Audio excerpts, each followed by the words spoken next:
이스턴 그립을 잡은 상태, 이 상태에서 우리 손목을 이렇게 사용할 수가 있어요. 그립이 잘 잡혀있는 사람은 백스윙을 할 때 라켓이 이렇게 내 몸 쪽으로 반응이 되고, 그립이 잘 안 잡혀있는 사람은 라켓이 이렇게 뒤로 반응합니다.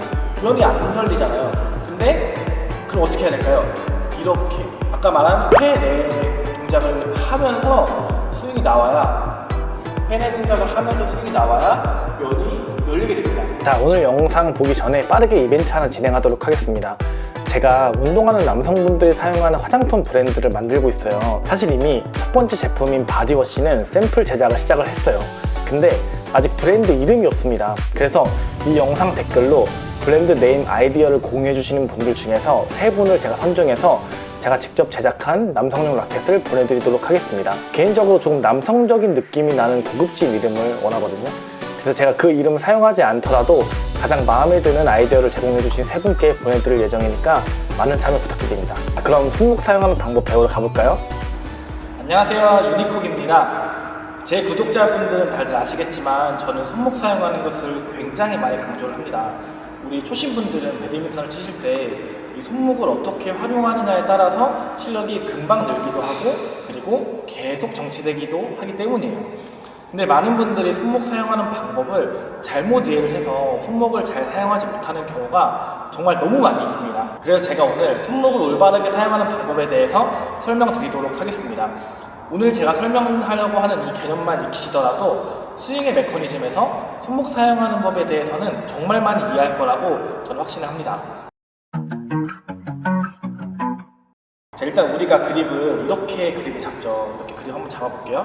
우리가 그립을 이렇게 잡았을 때 정면에서 지금 저를 보면은 이 라켓의 태가 보이잖아요. 만약에 라켓이 좀 돌아가면은 이 면이 보이는데, 우리는 이렇게 이스턴 그립을 잡아서 태가 정면에서 보이게 라켓을 잡습니다.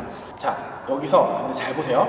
이렇게 이스턴 그립을 잡은 상태, 이 상태에서 우리 손목을 이렇게 사용할 수가 있어요. 이렇게 사용했을 때 이 라켓 헤드가 거의 180도에 가깝게 그 이상 움직이죠.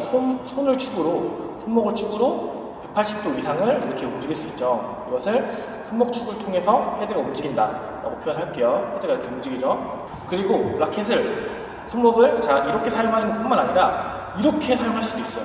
그래서 손목이 이렇게 움직이기도 하고 이렇게 움직이기도 하는데, 이렇게 사용을 했을 때는 아까 처음에 했던 것보다 어떤가요? 이 손목이 움직이는 각도가 훨씬 작죠. 그래서 우리는 이제 이렇게 손목을 사용할 때 이 가동 범위가 커지고 스윙이 커지고, 그리고 이렇게 손목을 사용할 때 스윙이 제한된다는 것을 알게 됐어요. 그래서 이렇게 사용하는 것과 그것을 이렇게 꺾었을 때 이 차이점 아시겠죠? 이렇게 사용하는 것과, 자, 그렇다면 여기서 다시 손목을 이렇게 사용을 할 때 잘 보세요. 이렇게 할 때 여기 팔 부분이 이렇게 팔이 회전을 하면서 돕니다. 이렇게 손바닥을 이렇게 움직일 때 팔이 이렇게 뒤집히고, 그리고 이렇게 뒤집히고. 그러니까 이렇게 큰 스윙으로 손목을 사용할 때는 팔이 같이 손목이 이렇게 회전을 하는데, 여기서 이쪽으로 왼쪽으로 이렇게 엄지가 오른쪽에 있다가 왼쪽으로 오르는 이 방향을 회내라고 하고, 반대로 이렇게 도는 것을, 엄지가 왼쪽에서 오른쪽으로 도는 것을 회외라고 합니다. 회내, 회외. 그래서 영어로는 프로네이션 그리고 수퍼네이션이라고 하는데, 이렇게 아까 전에 큰 스윙을 만들 때는 회내와 회외, 팔에 회전이 들어가죠. 이런 식으로. 자, 그래서 우리가 이렇게 손목의 큰 움직임, 아까 말씀드린 회전이 큰 움직임을 사용할 때 회내와 회외를 통해서 팔이 이런 회전 동작이 만들어진다는 것까지 알게 됐습니다. 자, 근데 아까 이 작은 동작, 이 동작을 할 때 팔을 보면은 회전이 있나요? 회전 없이 그냥 이 손목 부분만 까딱까딱 움직입니다. 그러니까 이렇게 움직였을 때는 팔의 회전이, 손목의 회전이 들어가는데 이렇게 작용했을 때는 팔의 회전은 그대로 있고 손목만 까딱까딱 거리게 되는 거예요. 그래서 회내와 회외가 아니라 그냥 손목 관절이 위아래로 움직이는 정도의 움직임이 표현이 되겠죠. 이렇게. 그래서 회전이 없는 거예요. 팔에 회전이 없어요. 자, 그래서 이렇게 움직일 때는 회내와 회외를 통해서 팔의 회전이 되고, 이렇게 움직일 때는 회전 없이 손목만 깐딱거리는데, 자, 그렇다면 여기서 문제. 우리가 스매싱이라는 강한 파워가 필요한 기술을 사용한다고 했을 때 회전을 받은 큰 스윙과 회전 없는 작은 스윙, 이 두 가지 중에서 어떤 스윙이 더 강한 파워를 낼 수 있을까요? 당연히 회전을 받은 큰 스윙이 더 강한 스매싱을 때릴 수가 있겠죠. 자, 그럼 우리는 이제 스윙을 할 때 이런 회내 운동을 통해서 스윙을 해야 된다는 것도 알게 됐어요. 이렇게 스매싱을 때리는데 이렇게 때리는 것이 아니라 이 회내 팔의 회전을 통해서 스윙을 해야 된다는 것까지 알게 됐습니다.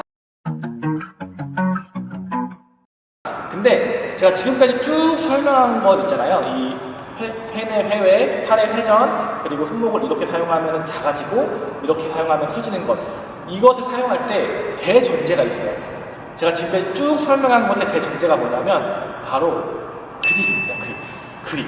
제가 그동안 쭉 설명했던 것을 그립을 잘못 잡으면 절대로 회내 회외를 사용할 수가 없어요.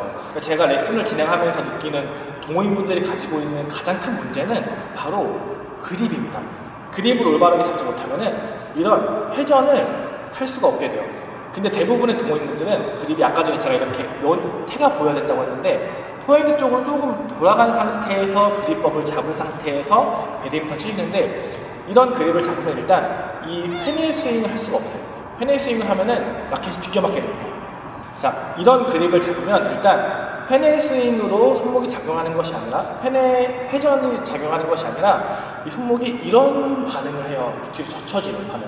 그러면은 이런 형태의 스윙은 아까 전에 말씀드린 것처럼 손목의 가동 범위가 작은 형태로 손목을 사용할 수밖에 없어지는 거예요. 그래서 이 상태로 공을 치게 되니까 손목 가동 범위가 작고, 이 작은 가동 범위를 더 키우기 위해서 손목을 못 쓰니까 어깨로 공을 강하게 밀게 되는 거예요. 손목을 잘 못 쓰시는 분들의 특징은 어깨에 힘이 많이 들어가고, 이렇게 힘을 더 줬을 때 이렇게 몸의 힘까지 같이 들어가서 이런 형태로 공을 친다는 거예요. 그래서 강한 스윙을 만들기 위해서는 이 그립이 정말 중요해요. 제가 유튜브를 통해서 계속 강조를 매번 하고 있지만 몇 번의 강조를 더 해도 부족하지 않을 만큼 정말 중요합니다. 만약 여러분들이 경기를 하는데 이런 현상이 나온다면 손목이 아닌 어깨로 스윙을 하고 있을 확률이 매우 높은 거예요. 첫 번째는 내가 스매싱을 때리는데 스매싱이 꽂히지 않고 그냥 날아다니는 거예요. 꽂히지 않고 날아다니는 거예요. 두 번째는 공이 몸 뒤에서 밀렸을 때 어떻게 해야 될지 모르는 거예요. 뒤에 밀렸을 때. 그리고 세 번째는 운동하고 나면 막 어깨가 쑤시고 아프신 분들. 이 세 가지가 손목을 사용하지 못하는 분들의 가장 큰 공통점이에요. 그래서 이런 공통점을 가지고 있다면 빨리 손목을 활성화하는 스윙으로 바꾸셔야 됩니다. 그렇지 않으면 어느 순간 여러분 스스로가 한계를 느낄 거예요. 열심히 하는데 실력이 늘지 않는 그 순간이 분명히 온다는 거죠. 그래서 이 세 가지와 같은 고민을 하고 계시다면 스윙을 꼭 점검해 보셔야 돼요. 내 스윙 안에 손목이 이렇게 사용이 돼서 가동 범위가 적은 상태에서 스윙을 하고 있는지, 아니면 제가 말씀드린 회내 스윙을 통해서 팔의 회전을 만든 상태에서 스윙을 하고 있는지, 아니면 뭐 어깨로만 치고 있는지, 이렇게 내 스윙을 점검을 해봐야 된다는 거죠. 그래서 제가 그립이 중요하다고 말씀드렸는데, 그립을 잘 잡은 상태에서, 자 보세요, 이렇게 칠 수 없겠죠. 이렇게 그립을 잡은 상태 그대로 치면은 면이 안 열리잖아요. 근데 그럼 어떻게 해야 될까요? 이렇게 아까 말한 회내 동작을 하면서 스윙이 나와야, 회내 동작을 하면서 스윙이 나와야 면이 열리게 됩니다. 이렇게 면을 여는 이 회내 동작을 하지 않으면 이렇게 나오겠죠.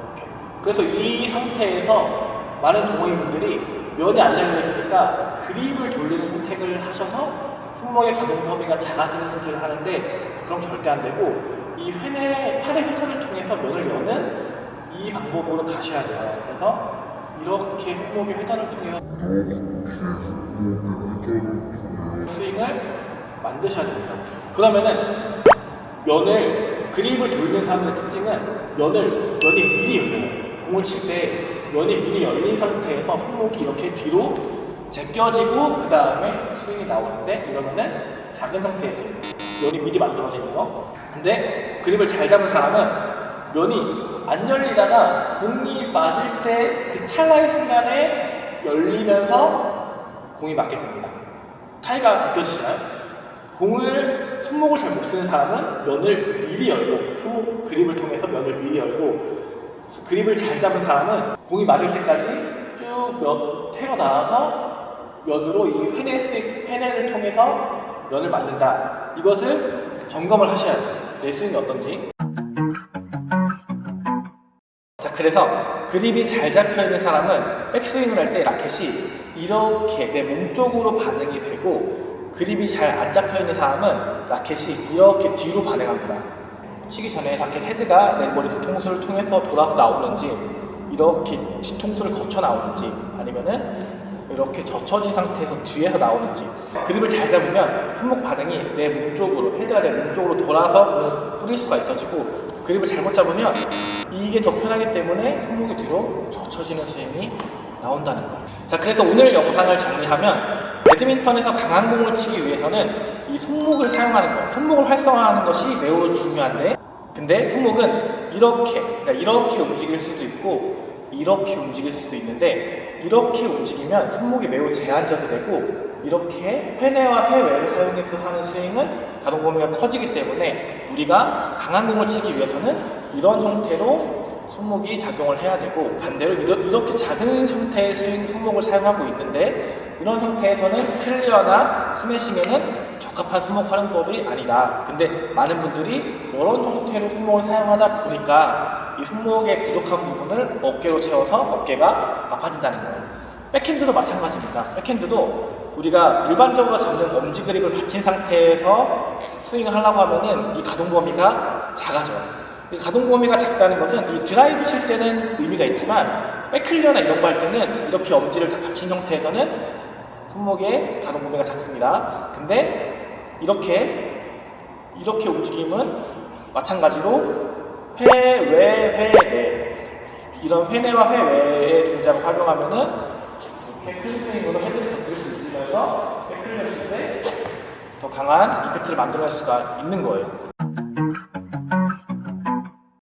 그래서 우리가 이렇게 손목과 그립의 상관관계를 잘 이해하고 이 개념을 이해한 다음에 연습을 하시면은, 클리어에서는 당연히 큰 스윙, 드라이브에서는 작은 스윙, 그러면은 작은 스윙은 이렇게 손목이 반응되고 큰 스윙에는 이렇게 헤드가 던져지는구나, 이런 것을 스스로 알 수가 있겠죠.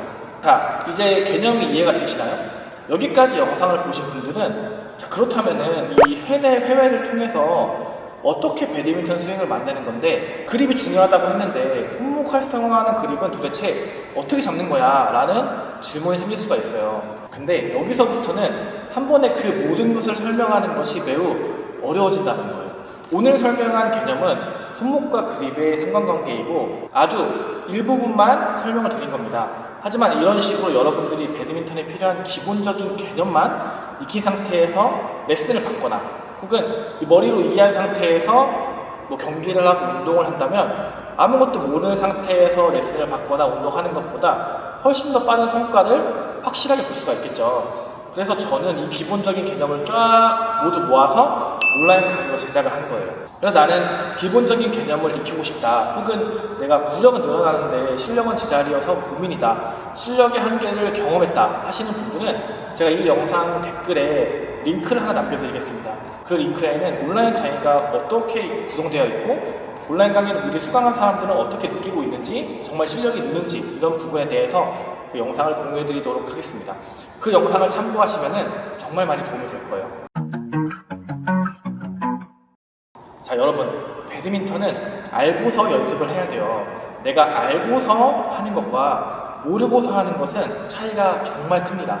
그래서 여러분들이 만약에 구독을 눌러주신다면 여러분들이 고민하고 있는 많은 문제점을 해결하기 위해서 좋은 영상 제작해 보도록 하겠습니다. 그럼 저는 다음 영상에서 더 유익한 영상으로 찾아뵙도록 하겠습니다. 감사합니다.